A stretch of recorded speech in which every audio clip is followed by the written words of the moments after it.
Hai teman pemilih, apa kabar? Eh, Jumpa lagi dengan saya Nunung di podcast KPU Jateng. Teman pemilih, jangan lupa ikuti terus media sosial KPU Jateng untuk mendapatkan informasi tentang pemilu dan kepemiluan di Jawa Tengah terutama. Teman pemilih, pada hari ini merupakan episode yang spesial karena saat ini kita sudah hadirkan tamu untuk membahas tema yang sedang hangat terkait dengan tahapan pemilu tahun 2024. Beliau merupakan salah satu anggota KPU Provinsi Jawa Tengah dan beliau adalah Ketua Divisi Data dan Informasi. Langsung saja kita temuin beliau. Beliau adalah Bapak Henry Wahyono. Apa kabar Bapak? Baik, istimewa, alhamdulillah. Alhamdulillah, luar biasa sekali. Terima kasih Bapak sudah bersedia hadir kembali di podcast KPU Jateng di tengah tahapan yang sudah semakin padat ya Bapak ini. Iya, ternyata ini sudah tinggal 5 bulan lebih, seminggu kalau nggak salah ya. Jadi cepat sekali tahapan dan memang kita harus lebih firm, lebih menyiapkan banyak hal supaya lebih tertata semuanya gitu ya persiapannya. Sekitar 100 ini ya Pak, sekitar 160 hari menjelang hari pemungutan itu tahapan yang sedang dilakukan oleh KPU saat ini apa aja Bapak? Ya, tahapan krusial utama hari ini adalah persiapan penetapan DCT, daftar calon tetap untuk calon anggota DPRD, DPR RI, DPRD Provinsi, DPRD Kabupaten Kota. Kalau di Provinsi, DPRD Provinsi dan DPD. Kemudian yang berikutnya perencanaan logistik tentu harus sudah jalan. Persiapan kampanye, rekening dana kampanye, dan kalau di pemilih itu adalah mekanisme pindah memilih.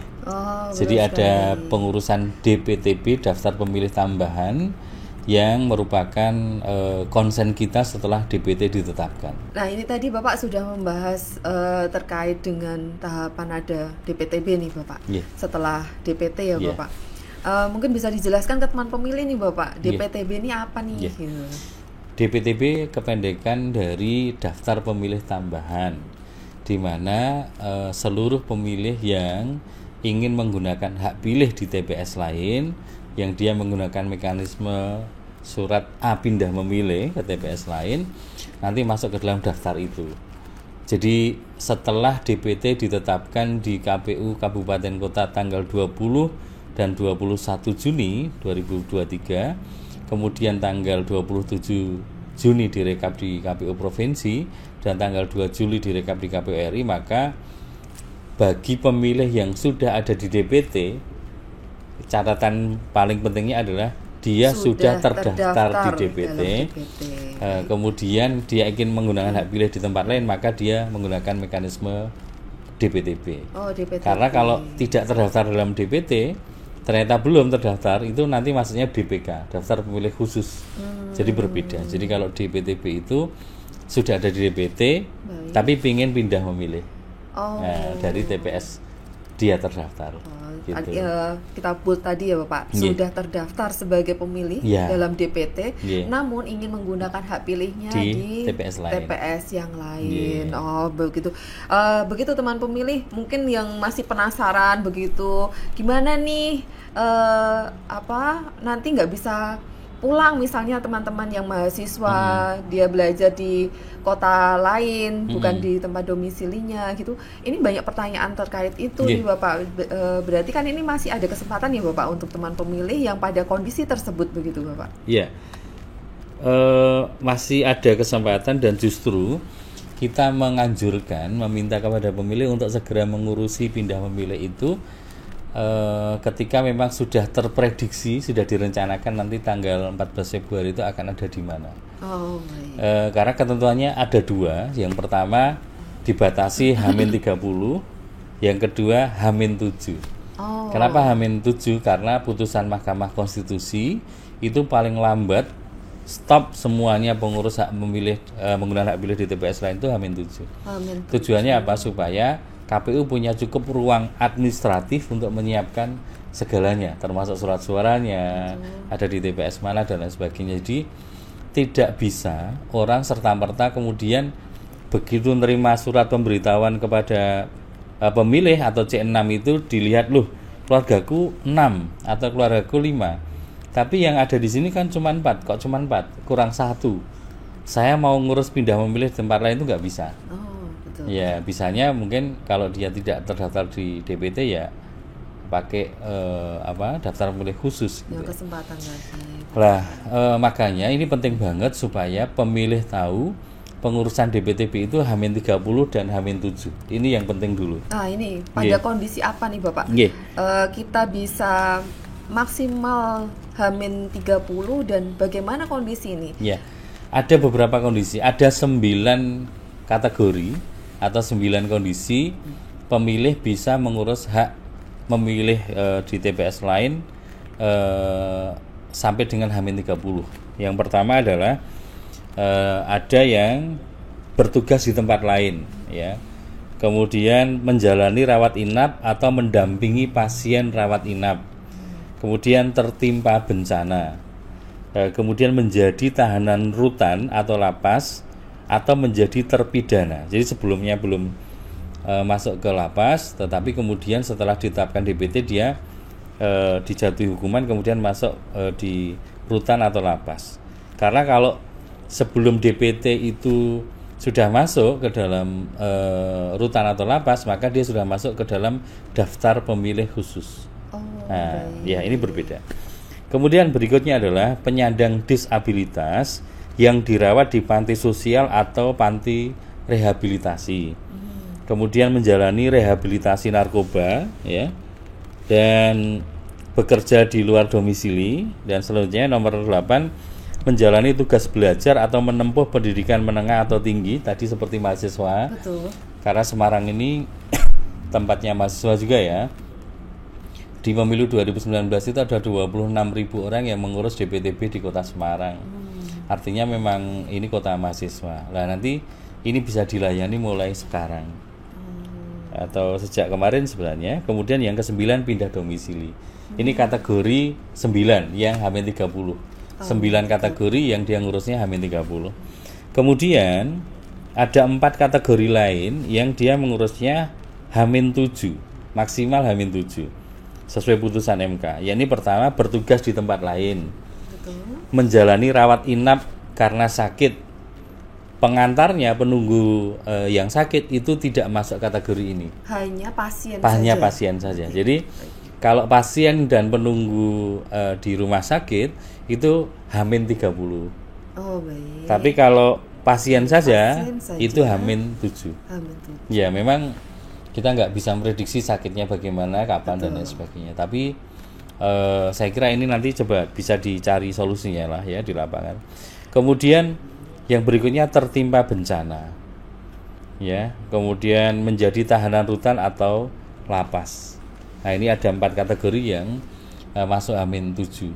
Ya. Dan ini sudah untuk kondisi misalnya mahasiswa atau memang sudah pasti bekerja di luar tempat domisili, ini sudah mulai bisa diakomodir oleh KPU dan jajarannya ya Bapak? Sudah bisa dilayani mulai beberapa waktu yang lalu. Dan hari ini yang mengurus pindah memilih, ini sebelum kita rekap ya, ini masih ada 4 kabupaten yang belum masuk datanya.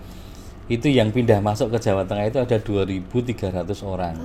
Yang ini baru direkap setengah jam yang lalu. Kemudian yang pindah keluar itu 1.950 orang. Itu ya seimbang ya Pak? Ya seimbang, tapi banyak yang masuk. Betul. Nah nanti setiap bulan kan direkap nih. Direkap dari PPS, PPK, kemudian KPU Kabupaten Kota direkap. Di sana dilakukan rapat pleno internal di masing-masing KPU Kabupaten Kota. Kemudian dilaporkan, direkap di KPU Provinsi, kita lakukan pleno di KPU Provinsi, pleno rekap di PTB, kemudian kita laporkan kepada RI, KPU Pusat.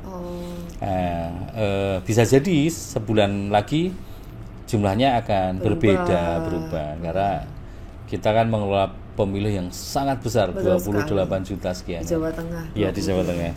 Bapak, pertanyaan selanjutnya mungkin jadi teman pemilih itu kadang mungkin kan ada yang males ngurusnya ribet gitu. Nah ini mungkin bisa disampaikan ke teman pemilih sebenarnya proses atau syaratnya sebenarnya apa saja yang diminta oleh KPU untuk dapat pindah memilih ini tadi.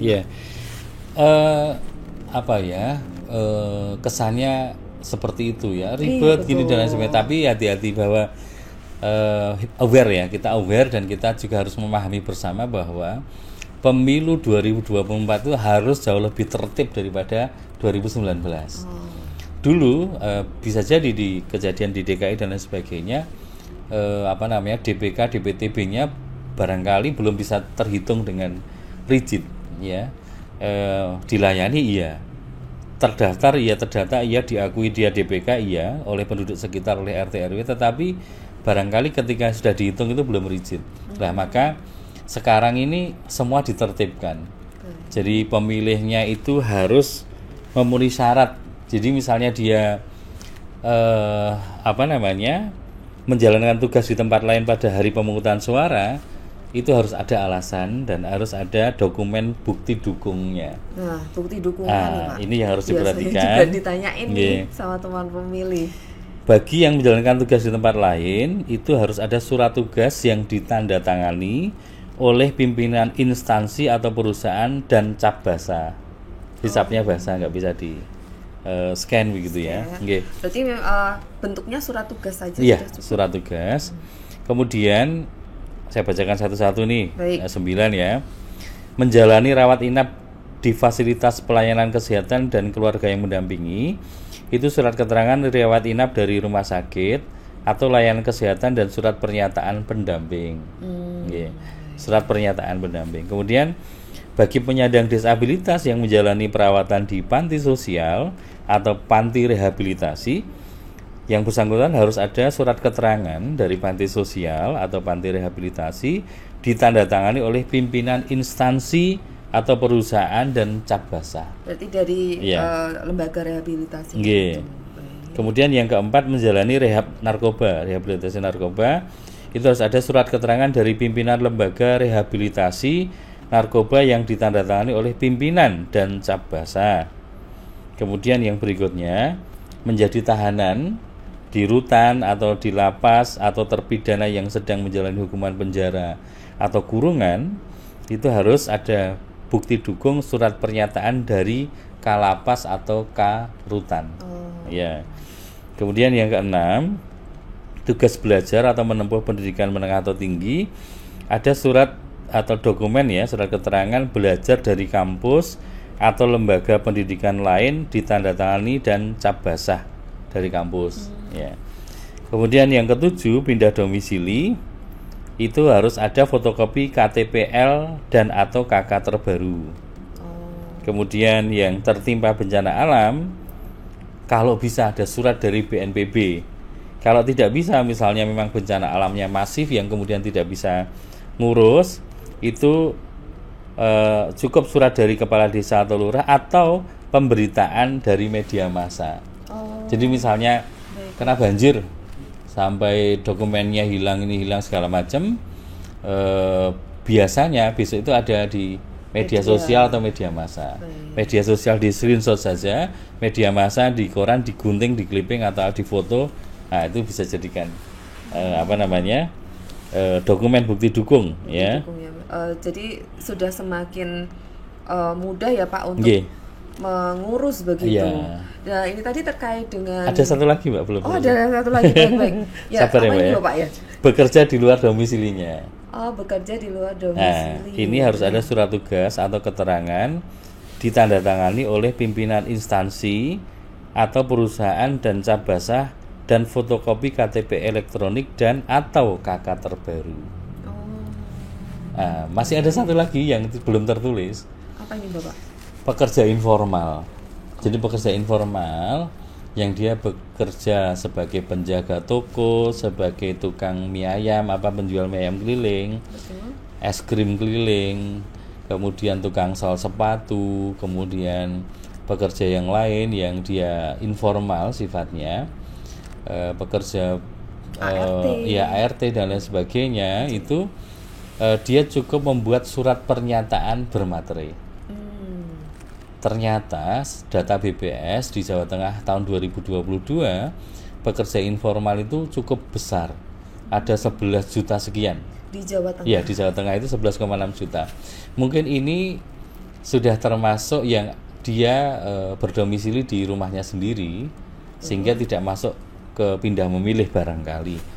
Tetapi kita harus cermati bersama, seandainya mobilitas pemilih itu 25-30%, kalau dari 11 juta, berarti kan bisa jadi ada sekitar 3 juta ya toh, atau 3 jutaan orang yang dia kemungkinan pindah memilih. Sementara data Good Statistik di Indonesia itu orang Jawa Tengah yang merantau ke luar negeri, keluar Jawa Tengah, ada luar provinsi, ada luar negeri, itu jumlahnya itu 6 juta orang, termasuk paling besar di Indonesia. Sehingga ada potensi mereka juga akan menggunakan pilih pindah keluar gitu ya, dari TPS di Jawa Tengah ke luar Jawa Tengah. Termasuk di TPS luar negeri itu banyak juga kita dalam rapat koordinasi nasional adu data atau tabrak data tingkat internasional antar ini bukan datanya komputernya ditabrak-tabrak, bukan. Datanya ditabrakkan, artinya dicocokkan, di cross check. Ternyata warga Jawa Tengah itu hampir ada semua lengkap di 128 negara. Itu ya. 118 negara kalau salah. Jadi hampir semuanya ada. Ada yang di Harare, Zimbabwe. Ada yang di Italia, ada yang di Amerika, di Jepang dan lain sebagainya.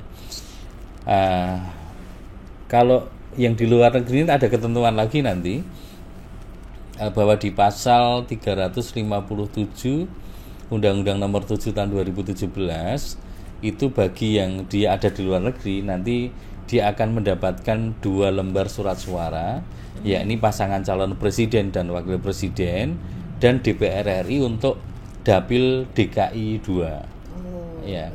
Jadi masuk DPR RI tapi dapil DKI 2. Ini ada ketentuannya di ayat berikutnya di pasal itu. Ini Mbak, jadi ini baru syarat ya, baru belum nanti teknis nanti bagaimana pindah dan lain sebagainya.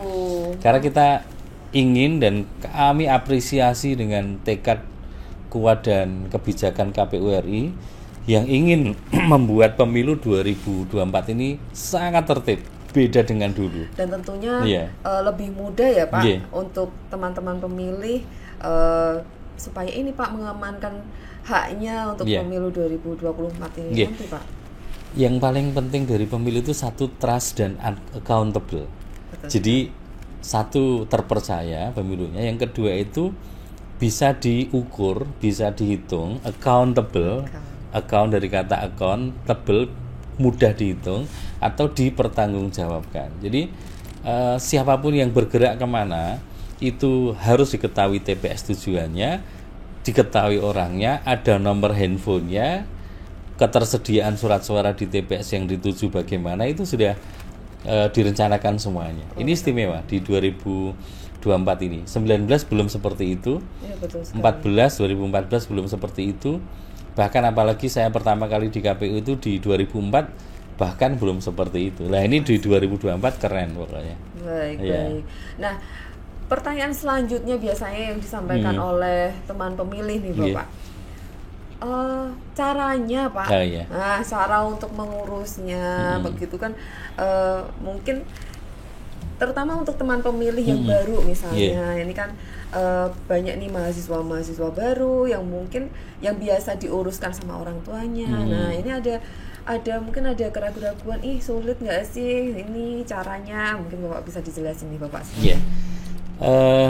Pemilih yang ingin menggunakan hak pilih di tempat lain, termasuk mahasiswa tadi, termasuk pekerja informal, pekerja formal, pindah tugas, sakit dan lain sebagainya, itu cukup datang ke PPS asal atau tujuan.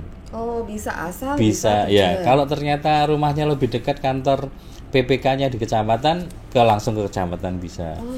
Kalau rumahnya ternyata ini misalnya di Bendungan, lebih dekat di KPU Atau misalnya di Sekayu lebih dekat ke KPU Kota Semarang, misalnya di KPU Kabupaten Kota bisa langsung ke sana, atau lebih dekat di KPU provinsi bisa juga dilayani di provinsi, ya.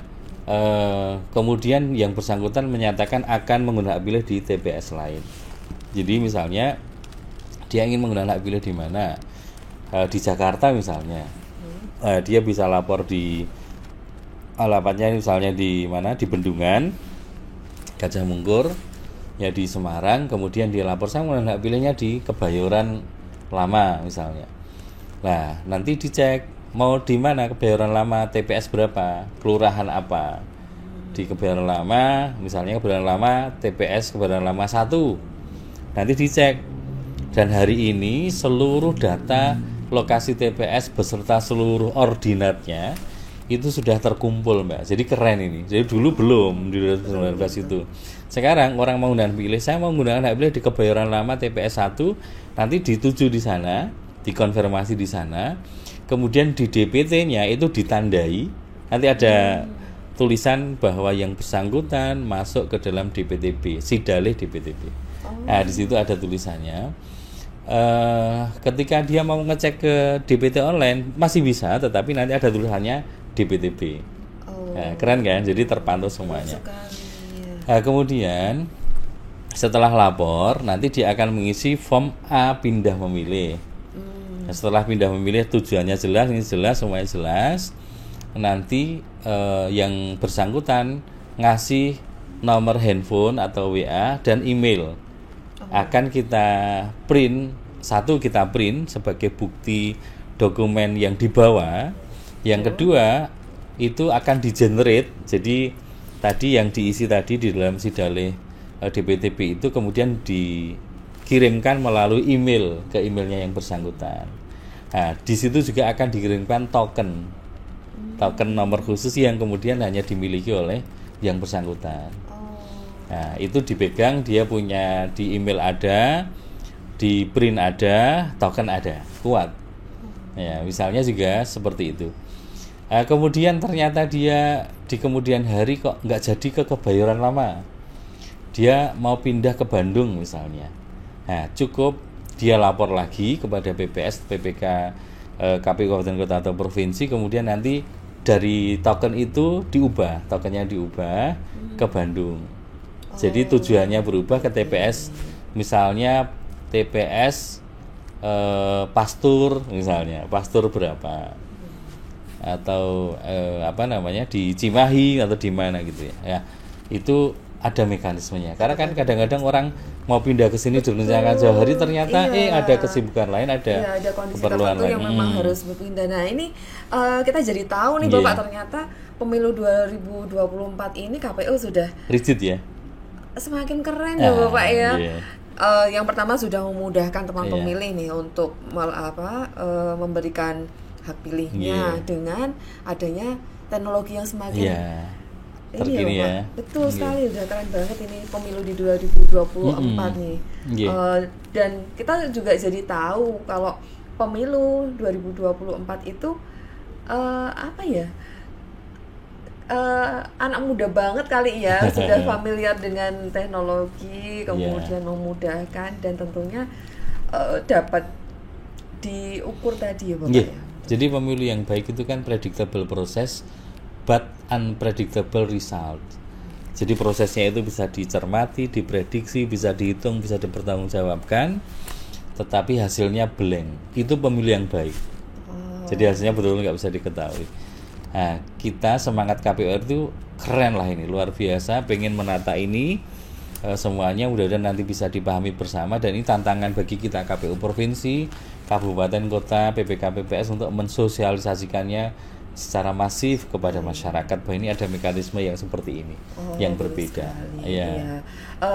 Ada sesuatu yang mungkin yang harus jadi perhatian teman pemilih, enggak Bapak, terutama untuk teman pemilih yang ada rencana nih untuk menggunakan hak pilihnya di luar domisilinya. Jadi kita sosialisasikan yang pasti ya. Kemudian perencanaan untuk menggunakan hak pilih di TPS lain itu terpantau setiap bulan tadi yang sudah saya sampaikan. Jadi yang keluar, masuk dan lain sebagainya itu semua sudah akan terdata dan terekap. Nah ini yang lebih rapi lah intinya itu. Ya kemudian sosialisasi kepada mereka, kepada masyarakat yang mau menggunakan hak pilih di TPS lain itu memang harus dilakukan secara maksimal. Pelayanannya juga tadi saya sampaikan yang tadi mahasiswa itu misalnya nih di Undip, di Tembalang, ya kemudian di TPS paling dekat dengan kampus atau paling dekat dengan kos itu masuk di mana, misalnya di gangnya Gayam Sari atau gang apa gitu ya di situ. Kemudian kalau penuh nanti cari TPS sekitarnya, agak melebar gitu.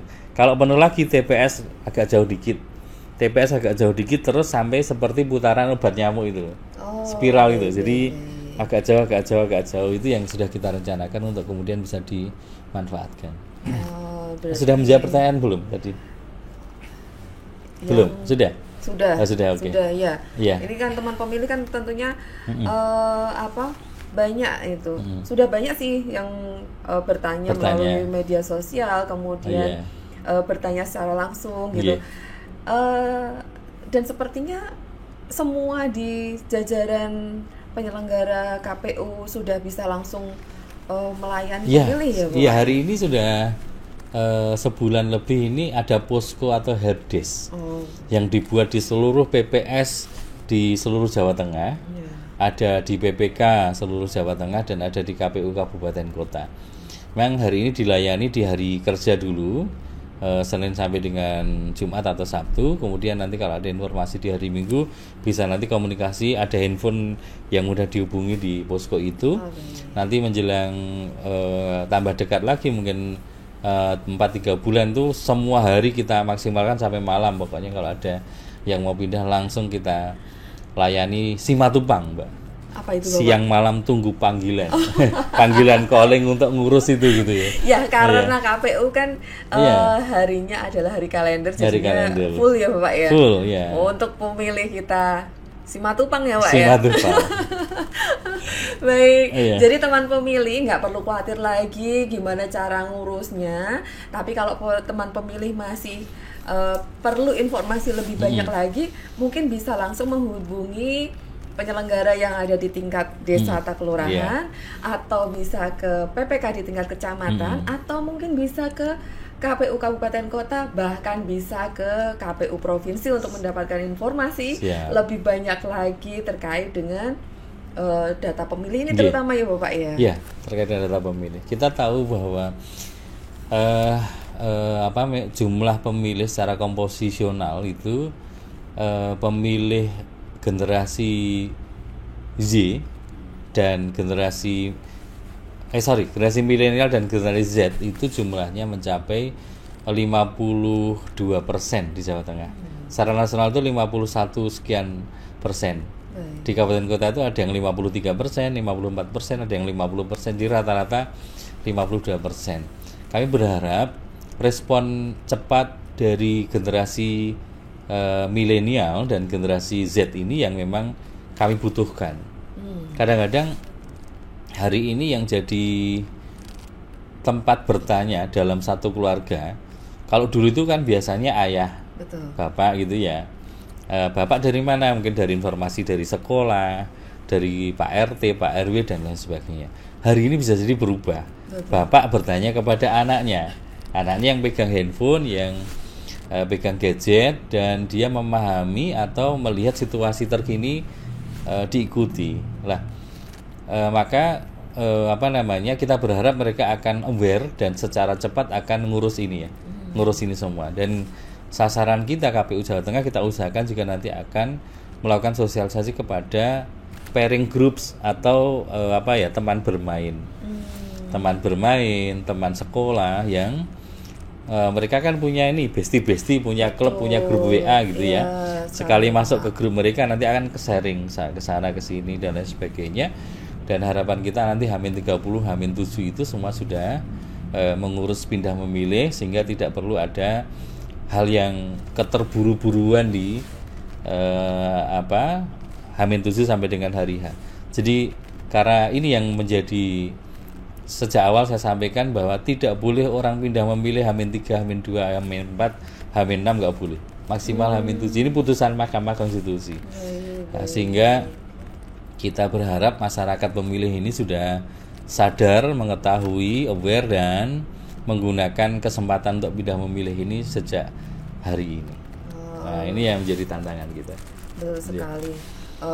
Tetap ada perhatian dari teman pemilih itu penting buat kita sebagai penyelenggara pemilu, dan tentunya kita akan melayani sesuai dengan apa yang diperlukan oleh teman pemilih. Bapak, kira-kira ada yang disampaikan untuk teman pemilih, terutama untuk pemilu 2024 mendatang, Bapak? Silahkan. Ya, yang ingin saya sampaikan bahwa pemilu hari ini pemilu untuk memilih 5 jenis surat suara atau 5 jenis perwakilan. Ya, pertama memilih presiden dan wakil presiden, yang kedua memilih DPR RI, yang ketiga memilih DPRD provinsi, yang keempat memilih DPD, kemudian yang kelima memilih DPRD kabupaten kota. Ingat, memilih 5 loh ya. Karena apa? Hari ini orang lebih fokus kepada hanya pemilihan presiden saja.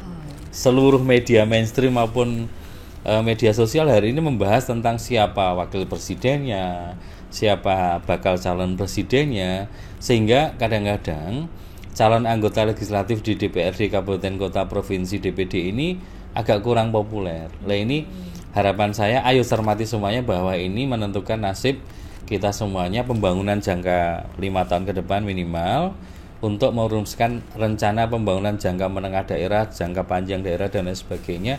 Ini menjadi hal penting. Ya, termasuk teman-teman mau sekolah di mana? Saya mau sekolah di SMA ini. Wah, ternyata karena sistem zonasi dia agak jauh, lah butuh SMA 1 lagi misalnya. Itu diusulkan di mana? Di DPRD bersama wali kota dan bupati. Nah, kemudian dia mau kuliah di mana? Mau kuliah di sini. Oh, nyari kosnya kok susah ya. Oke, di sana nanti ditambah perumahan lagi dengan rencana tata ruang kota, tata wilayah dan sebagainya yang harus dikonsep.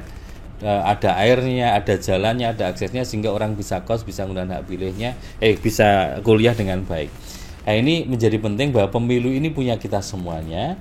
Kita harus sadar bahwa kita itu butuh pemilu untuk proses sirkulasi kepemimpinan, ya, baik itu daerah maupun nasional. Sehingga gunakan hak pilih kita tanggal 14 Februari, jangan lupa. Kalau mau pindah memilih, segera datang ke PPS, PPK, KPU Kabupaten Kota Provinsi. Itu sahabat kita semuanya, ini teman kita semuanya, dan ini Bapak Ibu Saudara kita semuanya. Jangan sungkan-sungkan datang ke PPS, ke PPK KPU, bahwa KPU adalah bagian dari masyarakat. Yang punya ya kita semuanya. Baik. Saya kira itu. Dan sesuai dengan slogan KPU ya Bapak, KPU melayani. KPU selalu melayani, bersama KPU kita bahagia. Kita bahagia, betul sekali. Bapak, terima kasih sekali sudah bersedia hadir, dan informasinya tentunya ini sangat bermanfaat untuk teman pemilih, karena memang sedang banyak teman pemilih yang membutuhkan sekali informasi yang baru saja Bapak sampaikan. Sekali lagi terima kasih, selalu sehat juga Bapak. Terima kasih. Semangat terus tahapannya, semangat. Sukses pemilunya. Sukses pemilu 2024. Baik, teman pemilih, demikian tadi bincang-bincang kita bersama dengan Bapak Hendri Wahyono. Semoga apa yang disampaikan Pak Hendri tadi bermanfaat untuk kita semua, dan jangan lupa ikuti terus media sosial KPU Provinsi Jawa Tengah untuk mendapatkan informasi terkait dengan pemilu dan kepemiluan. Sekali lagi terima kasih teman pemilih. Podcast KPU Jateng terupdate bersuara kepemiluan.